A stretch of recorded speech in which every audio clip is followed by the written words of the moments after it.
Bueno, nosotros somos un grupo de primero de grado de trabajo social de la Universidad de Pablo de Olavide en Sevilla, España, y vamos a hacer un podcast sobre la socióloga Charlotte Perkins, de la asignatura de sociología que nos la imparte la doctora María José del Pino Espejo.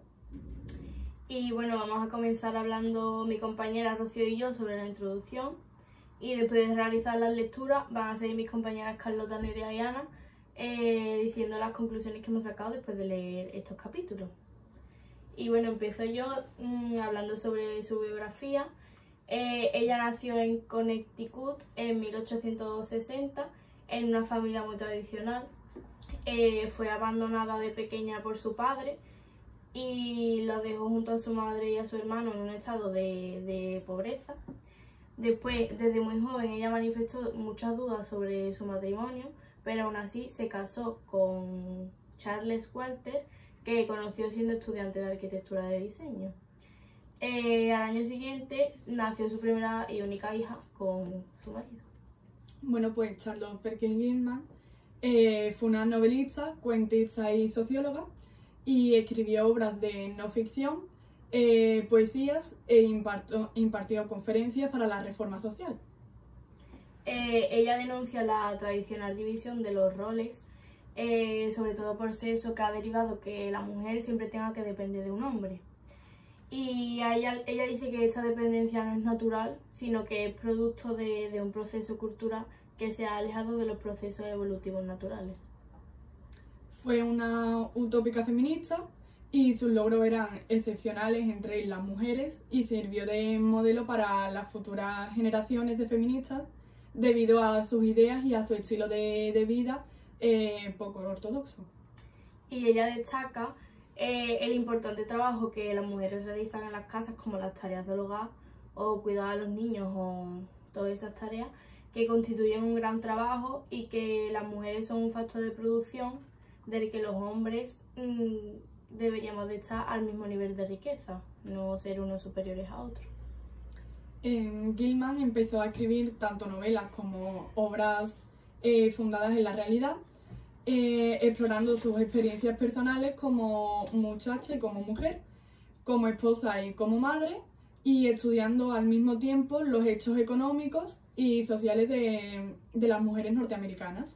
Actualmente su obra más conocida es un cuento semi-autobiográfico llamado El tapiz amarillo, y este libro lo escribió durante un brote severo de depresión postparto. A continuación va a hablar mi compañera Nerea sobre el capítulo del libro. Bueno, nosotros vamos a leer un capítulo del libro de Charlotte Perkins que se llama Delas, un mundo femenino, y vamos a leer en concreto el capítulo 9, que se llama Nuestras relaciones y las suyas. Este libro fue publicado en 1915 en la revista que ella misma editaba y dirigía, que se llama The Forerunner. Este libro es el claro ejemplo de una utopía de Amazonas, y esta obra cayó en el olvido debido a la temprana muerte de Charlotte, pero ahora es reconocida como una de las obras básicas que impulsaron la lucha de la mujer en busca de su lugar en el mundo. Delas es un país de mujeres que está poblado por amazonas pacíficas, cuya religión es la maternidad. Desde hace 2000 años no existe ningún hombre en esta sociedad porque hubo una enfermedad que los aniquiló. Pero un día pasó un milagro y una mujer dio a luz sin la necesidad de ser fecundada por un varón. Esta mujer nació con el don de la partenogénesis y de esta forma se repoblaron. En este país aparecen 3 exploradores que estudian el idioma, la cultura y las costumbres de estas mujeres, y ellos mismos alucinan y admiran la inteligencia y la independencia de ellas, pero en cambio ellas están horrorizadas ante las costumbres que tienen ellos en el mundo real. Sobre todo, lo que más les sorprende es la costumbre del matrimonio, ya que piensan que someten a la mujer a una vida de encierro, pasividad y dependencia. Y tras esta pequeña introducción vamos a comenzar a leer el capítulo. Bueno, yo voy a empezar leyendo la primera. Quiero que quede claro que la vida de relación de aquellas mujeres consistía en el alegre y ansioso proceso de formación en vista a su posterior participación en la fila de trabajadoras en el campo más apetecido, con un respeto profundo y tierno hacia la madre, demasiado profundo para ser explícito, y, más allá de él, una completa, libre y amplia sonoridad, el servicio al país y la amistad. Y en eso llegamos nosotros, imbuidos de nuestras ideas, convicciones, tradiciones y de nuestra cultura, pretendiendo despertar en ellas las emociones que a nosotros nos parecían las más adecuadas. El poco o mucho sentimiento de índole sexual que surgió entre nosotros se traducía en sus mentes en términos de amistad, el único amor personal que conocían y de procreación como finalidad última. Saltaba a la vista que no éramos madres, ni niños, ni compatriotas. Por lo tanto, si nos querían teníamos que ser amigos. Que nos emparejáramos durante el periodo del noviazgo les pareció muy natural. Que nosotros tres pasáramos la mayor parte del tiempo juntos como hacían ellas, también natural. Todavía no teníamos trabajo y por tanto las seguíamos mientras realizaban sus tareas en el bosque. Esto también les pareció natural. Pero cuando comenzamos a hablar de un hogar para cada pareja, no lo entendieron. Nuestro trabajo nos obliga a recorrer todo el país, explicó Celis. No podemos vivir siempre en el mismo sitio. Juntos ya lo estamos, insistió Alima, con una mirada satisfecha hacia el sumiso Terry. Era una de las temporadas en que estaban bien, aunque acabarían estando mal otra vez. No es lo mismo, insistió él. El hombre quiere tener su hogar, con su mujer y su familia dentro. ¿Dentro? ¿Todo el tiempo? Preguntó Ellador. ¿No estarán encarceladas? Claro que no, viviendo allí, naturalmente, contestó él. ¿Y qué hace ella allí dentro, toda la vida? Preguntó Alima. ¿En qué trabaja? Entonces Terry volvió a explicarle con mucha paciencia que nuestras mujeres no trabajaban. Bueno, con matices. ¿Qué hacen si no trabajan? Insistió ella. Cuidan de la casa y de los niños. ¿Las dos cosas a la vez? Preguntó Ellador. Sí, mientras que los niños juegan, la madre se ocupa de todo. También tienen sirvientes, claro. A Terry le parecía tan obvio y tan natural que se impacientó, pero las jóvenes estaban honestamente curiosas por comprender. ¿Cuántos hijos tienen vuestras mujeres? Preguntó Alima, con la libreta de notas en la mano, los firmes labios convertidos en una fila línea. Terry hizo todo lo posible por escurrir el bulto. No hay una cifra fija, querida, dijo. Unas tienen más, otras menos. Y algunas no tienen, añadí yo con malicia. Esto las escamó y no tardaron en sonsacarnos el hecho de que, en general, las mujeres con más hijos eran las que menos sirvientes tenían. Y las que disponían de muchos tenían menos hijos. Vaya, exclamó triunfalmente Alima. Un hijo o dos, o ninguno, y 3 o 4 sirvientes. ¿Qué hacen las mujeres entonces? Se lo explicamos lo mejor que pudimos. Hablamos de la labor social contando con mala fe con que ellas no interpretarían los términos tal como, en realidad, los usamos nosotros. Hablamos de hospitalidad, del arte de tener invitados y una multitud de aficiones. Todo esto perfectamente a sabiendas de que, para la mentalidad colectiva y amplia de aquellas mujeres, las limitaciones de nuestra vida personal eran inconcebibles. Realmente no podemos comprenderlo, concluyó Ellador. Somos solamente la mitad de un pueblo, poseemos nuestro estilo de vida de mujeres, mientras que ellos tienen la vida de las mujeres, la de los hombres y la de los dos sexos combinados. Nuestro estilo de vida es, por lo tanto, limitado a la fuerza. El suyo debe ser mucho más abierto y variado. Me gustaría verlo. Ya lo verás, querida, le murmuró al oído. No hay nada más para fumar, se quejó Terry. Estaba inmerso en una prolongada riña con Alima y necesitaba un sedante. No hay bebida. Estas benditas mujeres nos tienen placenteros. Ojalá pudiera marcharme de aquí. Deseo vano. De alguna manera continuábamos bajo vigilancia. Cuando Terry salía a la calle por las noches, siempre se topaba con alguna de las coronelas y una vez que, en un arrebato temporal de desesperación, se acercó al borde de la gran roca con el vago propósito de escapar. Descubrió a varias merodeando por allí. Estábamos en libertad, controlada. Tampoco tienen los más desagradables, lo recordó Jeff. Es una pena, insistió Terry. No tienen vicios de hombres ni virtudes de mujeres, son neutras. Ya no tienes que decir, déjate de bobadas. Le amonesté severamente. Lo dije recordando los ojos de Ellador cuando me miraba de una cierta manera de la que ella no era del todo consciente. Jeff también montó en cólera. ¿Qué virtudes de mujer echas de menos? A mí me parece que las tienen todas.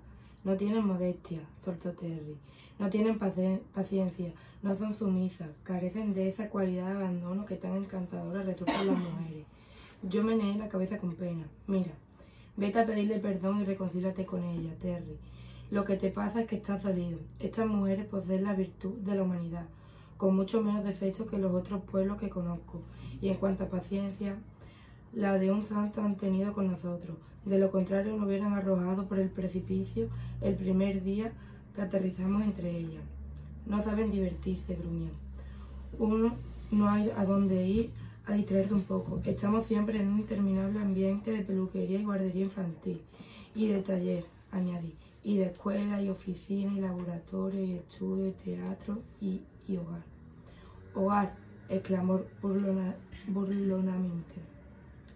Si en este país no tienen ni la más mínima noción de lo que puede ser un hogar, todo el país es hogar, dijo Jeff acaloradamente. Y tú lo sabes perfectamente. En mi vida había visto ni soñado que pudiera existir una paz universal, tanta buena voluntad y tanta amor entre las personas. Bueno, mira, si a ti te gusta vivir perpetuamente metido en una escuela dominical, allá tú. Pero yo necesito que pase algo, y aquí todo está hecho ya. Tenía cierta razón. La época de los pioneros había pasado hace muchos años. En aquella civilización las dificultades del comienzo habían quedado superadas mucho tiempo atrás. En aquella paz de que nada perturbaba, aquella abundancia ilimitada, aquella salud inquebrante, con tanta buena voluntad en todas las personas y un excelente gobierno que conseguía que todo funcionara. No había nada por qué luchar. Era como vivir en una placentera familia en una gran casa de campo, en perfecto orden, desde hacía varias generaciones. A mí no me disgustaba porque continuaba muy vivamente interesado en los logros sociológicos que todo aquello implicaba. A Jeff le gustaba como le hubiera gustado cualquier familia y cualquier casa del tipo mencionado. Terry no estaba a gusto porque no encontraba dificultades que vencer, nada con que luchar, nada que conquistar. La vida es lucha, tiene que serlo, insistió. Si no hay lucha, no hay vida. Es así de sencillo. Bobada, típica bobada masculina, replicó el pacífico Jeff. Continuaba siendo un ferviente paladín de Dela. Que yo sepa, las hormigas no luchan por tener sus crías, ni las abejas. Ah, bueno, si no te importa retroceder al estado de un insecto y vivir en un hormiguero, pero te aseguro que las formas superiores de vida se consiguen mediante la lucha, el combate. Aquí falta drama. Solo tienes que ver qué teatro hacen. Me dan asco. En esto era difícil no estar de acuerdo. El teatro de aquel país era, para nuestro gusto, bastante aburrido. Veréis, carecían de la motivación sexual y por tanto no conocían los celos. Les faltaba la confrontación con naciones enemigas. Carecían de aristocracia y desconocían la ambición. Desconocían el contraste entre la riqueza y la pobreza. Os he dicho muy poco sobre su economía. Debería haber hablado antes de ello, pero de momento continuaré con el tema del teatro. Teatro tema, a su manera. Había una impresionante variedad de espectaculares ceremonias, de desfiles, de procesiones, todo un ritual que abarcaba tanto los oficios como la religión. Hasta las bebés participaban en él. El espectáculo de una de sus grandes fiestas anuales, el majestuoso desfile de las grandes madres, la nobleza y la valentía de su hermosa juventud, seguida de las niñas que participaban con la misma espontaneidad que nuestros hijos, hacen corro alrededor del árbol de Navidad,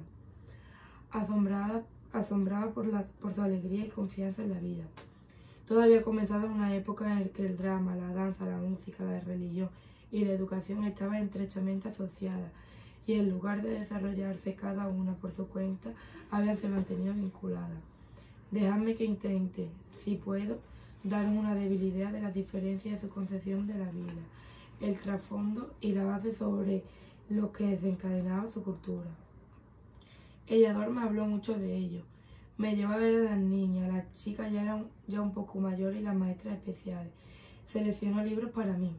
Ella siempre parecía estar al tanto de lo que a mí me interesaba saber y acertaba en la forma de ayudarme.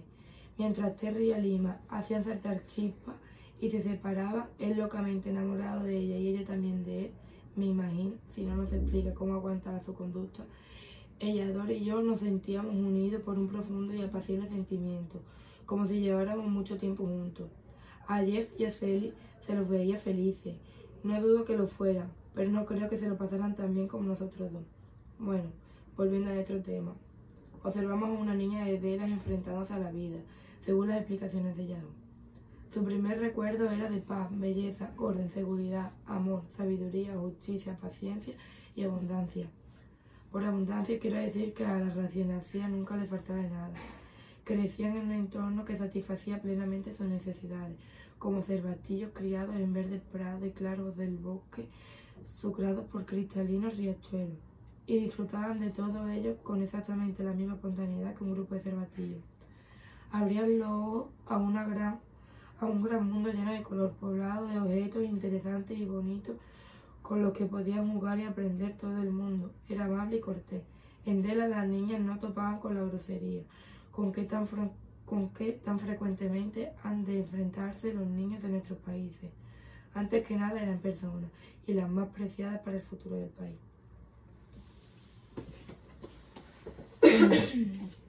En todas las fases de la rica experiencia de la vida, su tema de estudio se ampliaba y se ramificaba poniéndolas en contacto con una variada gama de intereses comunes.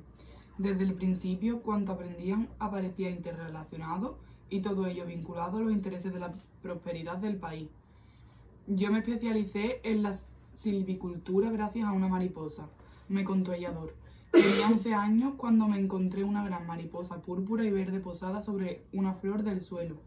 La cogí con mucho cuidado por las alas unidas, tal como me habían enseñado, y la llevé a la maestra de insectos más cercana. Mentalmente tomé nota de ello para que no se me olvidara de preguntarle luego que era una maestra de insectos. A preguntarle cómo se llamaba aquella mariposa. Ella lanzó un grito de alegría y me dijo: «Niña bendita, ¿te gustan las nueces Hover?» «Claro que me gustan», le dije, «son las mejores nueces del país». «Esta es una hembra de la mariposa que se nutre de las Hover», me dijo. «Están casi extinguidas. Hace siglos que intentamos exterminarlas.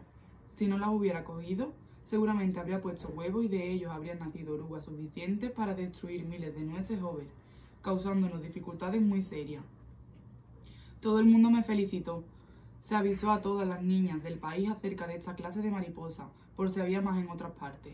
Se nos enseñó su historia y los perjuicios que había causado en las plantaciones y en la larga lucha librada por nuestras antecesoras para salvar ese nogal.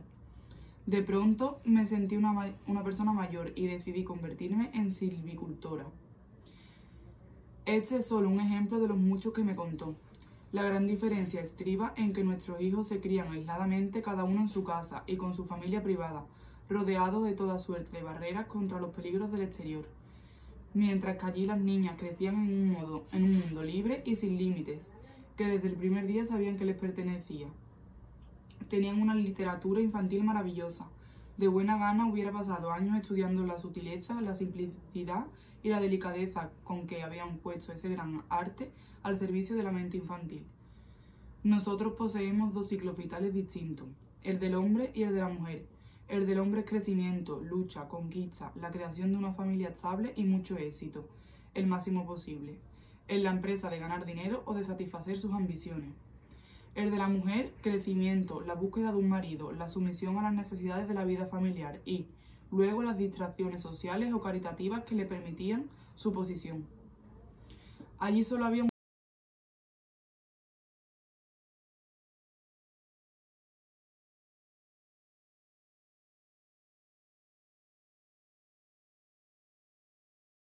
Este era muy amplio.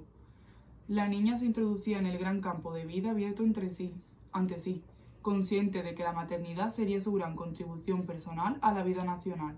Fuera de eso, haría su aportación individual a las actividades colectivas. Todas las jóvenes con quienes hablé y que ya habían dejado la infancia estaban muy seguras de lo que serían cuando fueran mayores y miraban con alegre confianza su futuro. A lo que se refería Terry cuando las acusaba de no tener modestia, era el hecho de que esta gran concepción de la vida carecía de rincones oscuros. Poseían un fuerte sentido del decoro personal, pero sin vergüenza ni sospecha de que tuvieran que avergonzarse de nada. Incluso las faltas y travesuras cometidas de pequeñas no les eran jamás echadas en cara como pecado, sino meramente como errores o infortunios en el juego.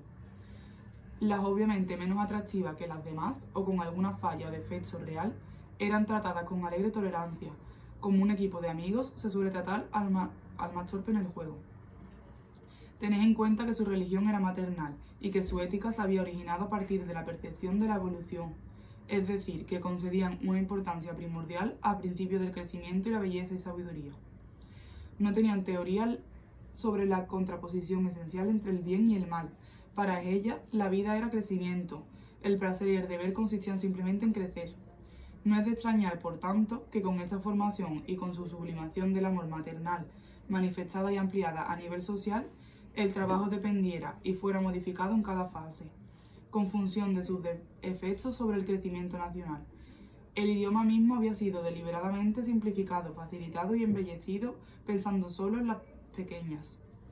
A nosotros nos parecía increíble no solo que un país fuera capaz de manifestar la previsión, la energía y la persistencia necesarias para llevar a cabo una tarea semejante, sino que además fueran mujeres las artífices de esta iniciativa. Había dado por sentado, sin pararnos a reflexionar, que las mujeres carecían de iniciativa, que solo el hombre, con su natural energía y desasosiego, era capaz de inventar. Allí descubrimos que la presión de la propia vida sobre el entorno favorece la creatividad de la mente humana, independientemente de su sexo, y que una maternidad plenamente consciente supone una capacidad ilimitada de proyectar y trabajar por el bien de la criatura. Para que las hijas pudieran disfrutar de un nacimiento digno y ser criadas en un entorno que no limitara su desarrollo, habían transformado y mejorado el estado entero.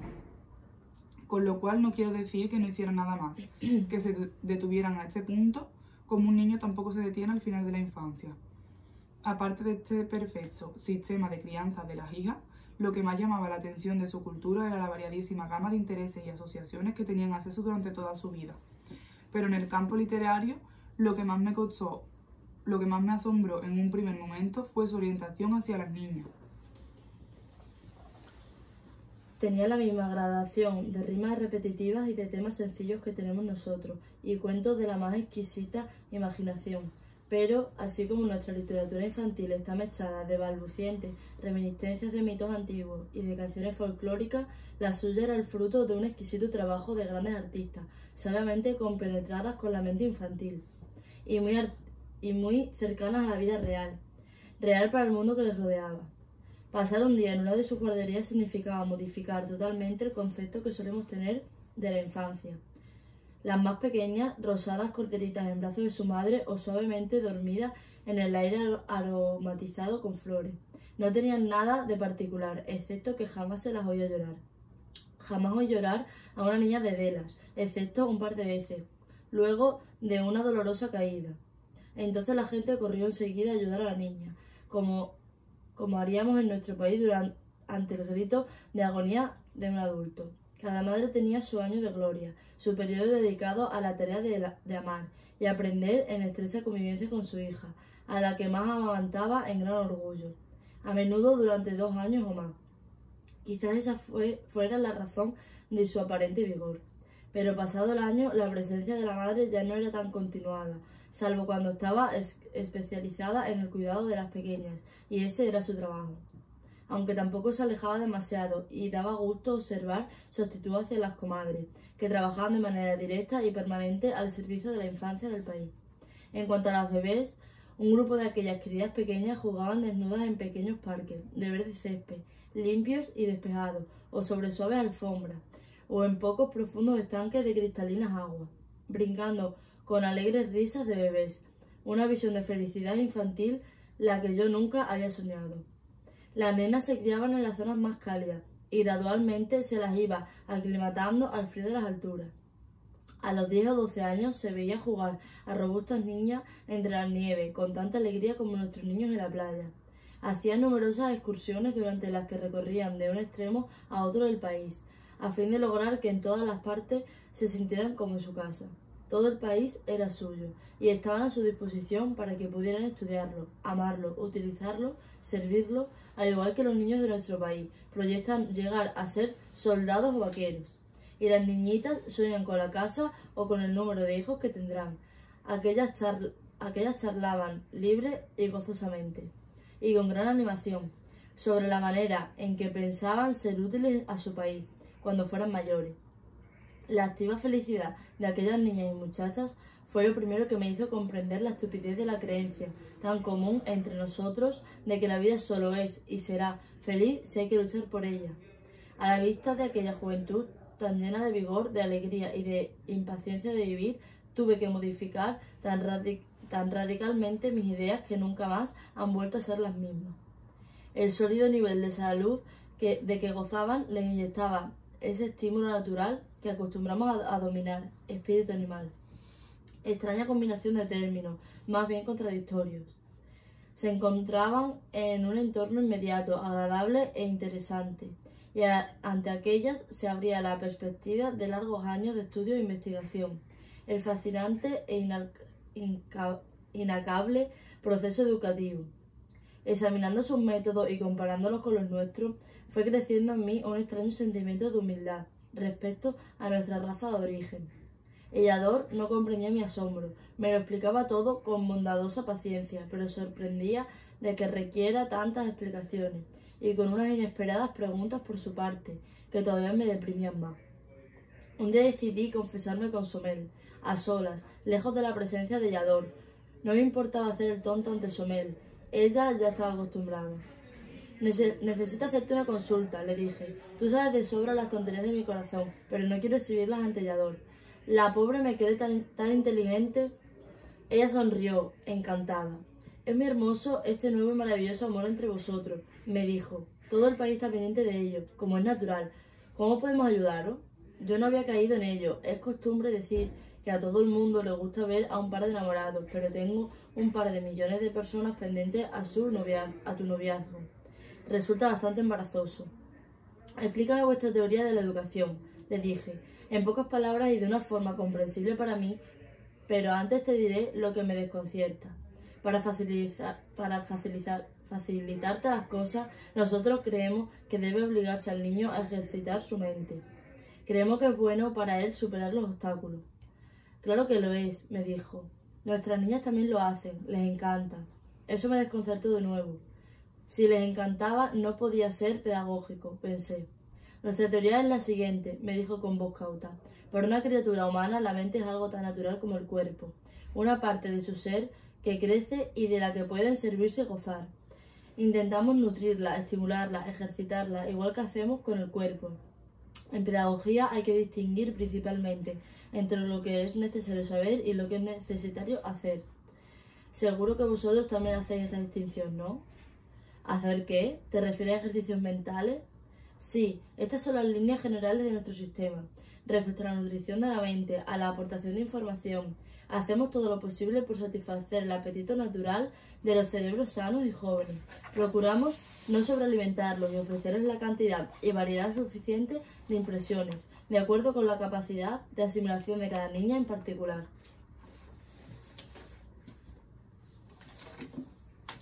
Esta es la parte más sencilla.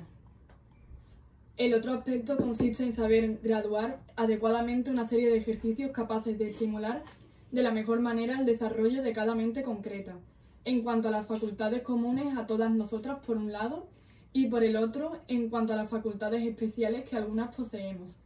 Esto es lo más delicado, pero vosotros debéis de hacer algo muy parecido, ¿verdad? En cierto modo sí, dije sin mucho entusiasmo. Nuestro sistema no es tan desarrollado y sutil como el vuestro, ni mucho menos. Pero cuéntame más cosas. ¿Cómo resolvéis el tema de la información?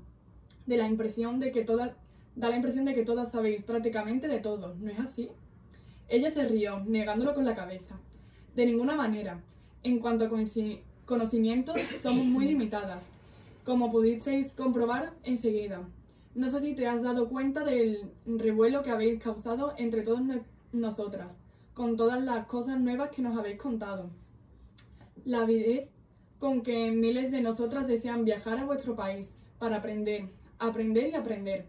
Pero lo que sabemos puede dividirse, a grandes rasgos, en conocimientos comunes y conocimientos especializados. En cuanto a los primeros, hace tiempo que aprendimos a transmitirlos a nuestras hijas con la mayor economía de tiempo y de esfuerzo posible. En cuanto a los conocimientos especializados, todas tienen igual acceso a ellos, si desean estudiarlos. Algunas se especializan en una sola cosa, pero la mayoría siguen diversas especialidades. Algunas para dedicarse a ellas como trabajo habitual, otras meramente como un medio para su desarrollo individual. ¿Desarrollo? Sí, cuando una se encuentra demasiado en una sola actividad, las partes del cerebro que no se utilizan tienden a atrofiarse. Nosotras preferimos continuar estudiando toda la vida. ¿Qué estudiáis? Todo lo que sabemos de las diferentes ciencias, dentro de nuestras limitaciones. Tenemos bastantes conocimientos de anatomía, fisiología, alimentación, todo lo que mantiene la belleza y plenitud de la vida. Tenemos una ciencia botánica y una química, y otras, rudimentarias, pero interesantes. Y nuestra historia, con toda la psicología acumulada en ella. Unir la psicología con la historia, no con la vida personal. Desde luego, es nuestra. Forma parte de nosotras y sus procesos ocurren entre nosotras y va cambiando a medida que se suceden y progresan las generaciones. Realizamos un lento y meticuloso trabajo procurando que nuestro pueblo se desarrolle según estas líneas. Es una gloriosa y espléndida tarea ver cómo nacen miles de bebés con mentes más claras y fuertes, con temperamentos más dulces y con mayor capacidades. ¿No ocurre lo mismo en vuestro país? Yo escurrí el bulto. Me acordé de quienes aseguran con pesimismo que la humanidad no ha progresado nada desde la época de los salvajes, que la única diferencia es que estamos mejor informados. Una afirmación que nunca he apoyado. Sobre todo, intentamos reforzar dos capacidades, añadió Sommel. A nuestro parecer, ambas son indispensables para una vida más noble, una clara y profunda capacidad de discernimiento y una firme y adiestrada voluntad. Hacemos todo lo posible para reformar a lo largo de la niñez y la juventud estas dos facultades de discernimiento y voluntad individuales. ¿Forman parte de vuestro sistema educativo? Exactamente, la parte más importante. Ya habrás notado que ante todo procuramos criar a las bebés en un entorno que nutra su mente sin fatigarla. Les proporcionamos toda suerte de actividades interesantes en cuanto tienen edad para ello. Primero nos ocupamos de las propiedades físicas, como es natural, pero procuramos introducir muy pronto, cuidado siempre de que no represente un excesivo trabajo mental, una diversidad de opiniones que les obliguen a escoger. Opiniones muy simples, con causas y consecuencias muy obvias. ¿Te has fijado en los juegos? En efecto, me había fijado en ellos. Las niñas siempre parecían estar jugando o entreteniéndose solas con algo. Al principio me preguntaba a qué edad debían comenzar a ir a la escuela y luego descubrí que no iban nunca. Se trataba de una educación permanente sin escuela. Hace 1600 años que nos dedicamos a inventar juegos cada vez mejores para las niñas, prosiguió Sommel. Yo me la quedé mirando boquiabierto. ¿Inventando juegos? Protesté. ¿Haciendo nuevos juegos, quieres decir? Exacto, respondió. ¿Vosotros no hacéis lo mismo? Me acordé entonces de ciertos pervolarios y de material creado para la Signora Montessori y respondí con cautela. A veces, pero luego añadí que la mayoría de nuestros juegos eran muy antiguos, se transmitían de una a otra generación desde hacía muchos siglos y sus orígenes se remontaban a un pasado remoto. ¿Y qué afecto tienen?, me preguntó. ¿Desarrollar las facultades de vosotros deseáis fomentar? Entonces me acordé de lo que dicen los partidarios del deporte. Y de nuevo le respondí con gran cautela que aquella era la idea, en parte. ¿Y las niñas les gustan?, le pregunté. ¿Les gusta que se les dé las cosas tan preparadas? ¿No prefieren los viejos juegos? Tú mismo has podido verlas, me contestó. ¿Están más contentos? ¿Son más felices? ¿Se divierten más vuestros niños?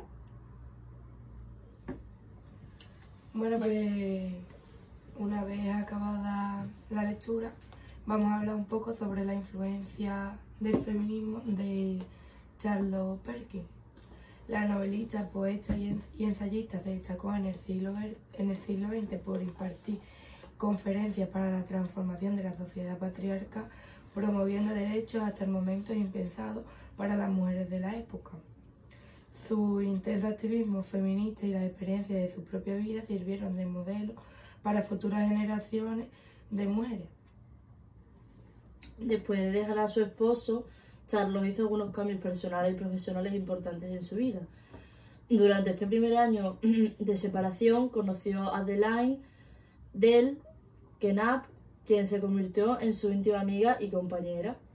La relación fue muy probablemente romántica, con Charlotte creyendo que tal vez se podía tener una relación exitosa y de por vida con una mujer, en lugar de su matrimonio fallido anterior con un hombre. La relación terminó al final con esta mujer y ella se mudó junto con su hija a Pasadena, California, donde participó activamente en varias organizaciones feministas y reformistas de allí. Comprometida con la lucha por la igualdad de derechos, ella aseguraba que hasta que no hubiera una igualdad económica entre hombres y mujeres, y en especial en el interior de un matrimonio, no se obtendría una verdadera libertad.